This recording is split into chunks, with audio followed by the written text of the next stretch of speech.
6 city কর্পোরেশনে প্রশাসক নিয়োগ করেছে সরকার। বিএনপি ক্ষমতায় আসার এক সপ্তাহের মাথায় আগের প্রশাসকদের সরিয়ে নতুন করে তাদের নিয়োগ দেওয়া হয়েছে। যারা নিয়োগ পেয়েছেন তারা সবাই বিএনপি নেতা।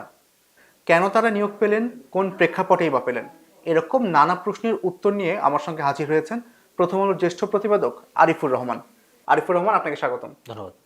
আরিফুর রহমান, আপনি আজকে একটি প্রতিবেদন করেছেন প্রথম আলোতে। সিটি কর্পোরেশনের রাজনৈতিক প্রশাসক নিয়োগের উদ্যোগ নেওয়া হয়েছে এবং আপনার এই রিপোর্ট প্রকাশিত হয়েছে সকালবেলা এবং বিকালবেলা আমরা দেখতে পেলাম 6টি সিটি কর্পোরেশনে 6 জন প্রশাসক নিয়োগ হয়েছে। তো আপনার কাছে আসলে জানতে চাই যে 2024 সালের অভ্যুত্থানের পরবর্তী সময়ে এই যে স্থানীয় সরকার পর্যায়ে যারা ছিলেন চেয়ারম্যান, মেয়র, সেই সমস্ত পদ থেকে তাদেরকে সরিয়ে সেখানে বিভিন্ন সরকারি কর্মকর্তাদেরকে প্রশাসক হিসেবে দায়িত্ব দেওয়া হয়েছিল এবং নতুন সরকার গঠন হওয়ার এই সপ্তাহখানেকের মাথায় এসেই তাদেরকে সরিয়ে আবার এমন কিছু ব্যক্তিদেরকে আসলে পদায়ন করা হলো যাদের একটা রাজনৈতিক ব্যাকগ্রাউন্ড রয়েছে। তো এটা কেন হলো? ধন্যবাদ। আপনাকে প্রেক্ষাপট আমি বলছি। 2024 সালে 5ই আগস্ট আওয়ামী লীগ সরকার পতনের পর তখন বেশিরভাগই মেয়র পালিয়ে যান। নাগরিক সেবা বলতে আমরা যেটা বুঝি, সবগুলো সেবাই আসলে তখন মানে এক ধরনের ডিমিতালে চলে যায়। আমরা আসলে নাগরিক সেবাগুলো পাওয়া যাচ্ছিল না।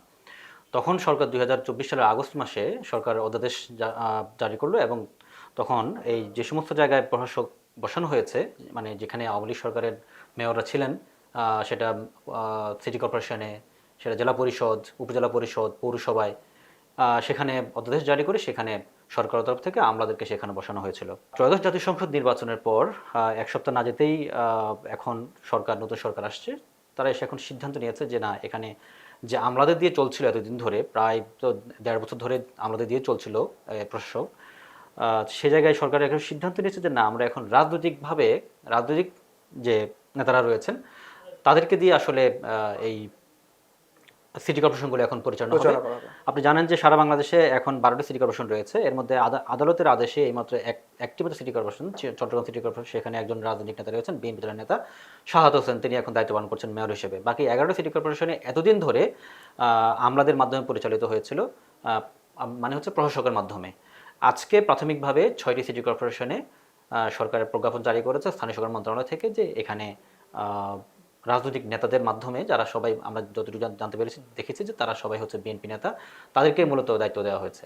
আরিফুর রহমান, এই যে আজকে যখন 6 জনকে নিয়োগ দেওয়া হলো এবং এরপর পরে আসলে মানুষের মনে একরকম প্রশ্ন তৈরি হয়েছে, আমরা আমাদের নিউজগুলোর কমেন্ট সেকশন দেখছিলাম, আসলে মানুষ জানতে চাচ্ছে তাহলে কি এখন আর স্থানীয় সরকার পর্যায়ে কোনো নির্বাচন হবে না? হ্যাঁ, এটা আমাকেও অনেকে, আমার যেহেতু প্রতিবেদনটা আমি করেছি, আমার কাছে অনেকে জানতে চেয়েছেন যে এর মাধ্যমে সরকার কি বার্তা দিতে চাইলো, তার মানে কি নির্বাচন হচ্ছে না। আমি এটা নিয়ে খোঁজখবর নিয়েছি যে কেন সরকার এখানে এই মুহূর্তে এরকম একটা সময়ে এসেই মাত্র এক সপ্তাহের ব্যবধানে, সরকার গঠনের এক সপ্তাহের ব্যবধানে এসে সিটি কর্পোরেশনের প্রশাসক নিয়োগ দিল সরকার, সেখানে তাদের দলের ব্যক্তিদেরকে সেখানে বসানো হলো।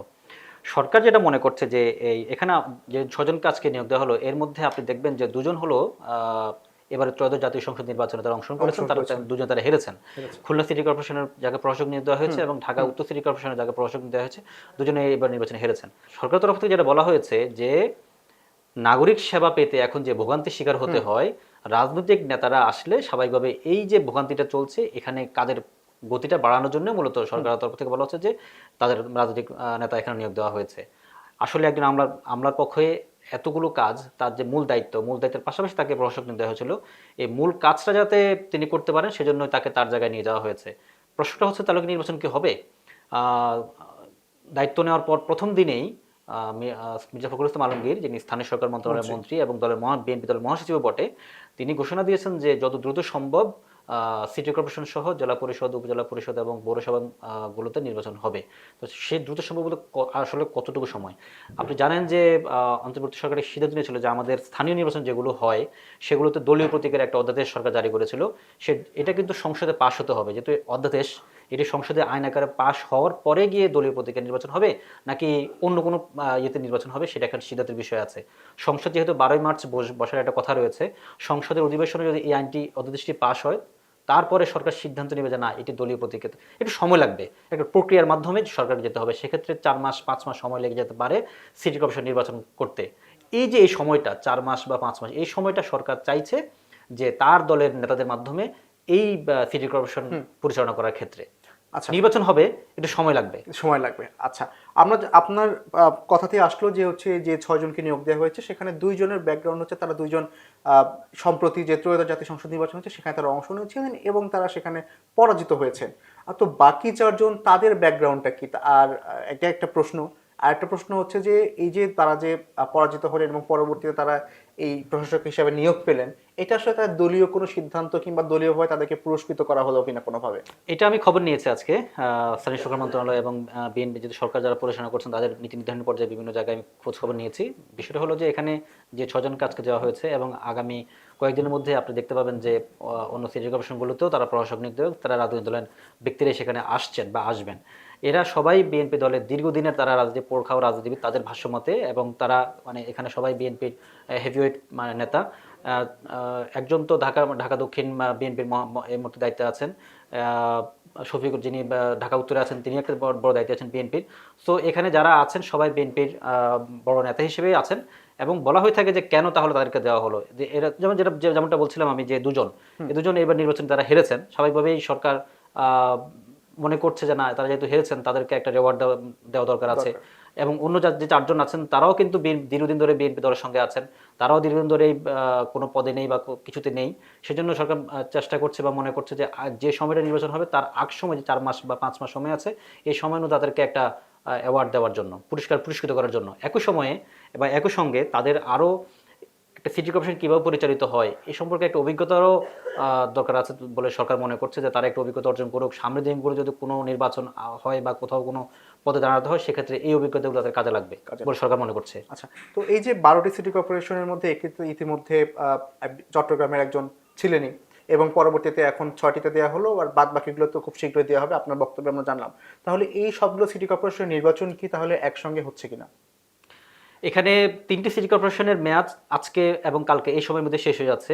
২০২১ সালে এই ৩টি ঢাকা দক্ষিণ সিটি কর্পোরেশন, ঢাকা উত্তর সিটি কর্পোরেশন এবং চট্টগ্রাম সিটি কর্পোরেশন ৩টি নির্বাচনের মেয়াদ কিন্তু শেষ। তো এই ৩টি সিটি কর্পোরেশন নির্বাচন সরকার চাইলে এখন করতে পারে, সরকারের সেই সময় আছে, এবং সরকার ইতিমধ্যে নির্বাচন কমিশনে চিঠি দিয়েছে গত ১৪ই ফেব্রুয়ারি যে স্থানীয় সরকার মন্ত্রণালয় থেকে, যে তারা চায় এই ৩টি সিটি কর্পোরেশন নির্বাচন প্রক্রিয়ার মধ্যে দিয়ে অন্তপক্ষে স্থানীয় সরকার নির্বাচনটা শুরু করতে চায়। এর পরবর্তীতে ধাপে ধাপে অন্য যে সিটি কর্পোরেশন যেগুলো আছে, আরও ৯টি সিটি কর্পোরেশন, সেই সিটি কর্পোরেশন নির্বাচনগুলোর সময় মেয়াদোত্তীর্ণ হওয়ার সঙ্গে সঙ্গে সেই সিটি কর্পোরেশন নির্বাচনগুলোও তারা শুরু করবে। এর পাশাপাশি আমাদের ইউনিয়ন পরিষদ আছে, আমাদের জেলা পরিষদ, পৌরসভা এবং উপজেলা পরিষদ যেগুলো আছে সেগুলো তো নির্বাচনের সময় চলে আসছে, এবং সেগুলো তো সরকার চায় এবছরের মধ্যে অন্তপক্ষে বেশ কিছু জায়গায় নির্বাচন প্রক্রিয়া শুরু করতে। আচ্ছা, তো আপনার আজকে যে প্রতিবেদনটি প্রকাশিত হয়েছে যে সিটি কর্পোরেশনের রাজনৈতিক প্রশাসক নিয়োগের উদ্যোগ, তো আপনি তো এই প্রতিবেদনটা করতে গিয়ে অনেক বিশেষজ্ঞদের সঙ্গে কথা বলেছেন, তারা আসলে এই বিষয়টি কিভাবে দেখছে যে আসলে সরাসরি রাজনৈতিক ব্যক্তিদেরকে প্রশাসক হিসেবে নিয়োগ দেওয়া একটা দলের দ্বারা প্রতিনিধি, এটাকে তারা কিভাবে দেখছেন? আমি এটা নিয়ে কয়েকজন বিশেষজ্ঞের সঙ্গে কথা বলেছি।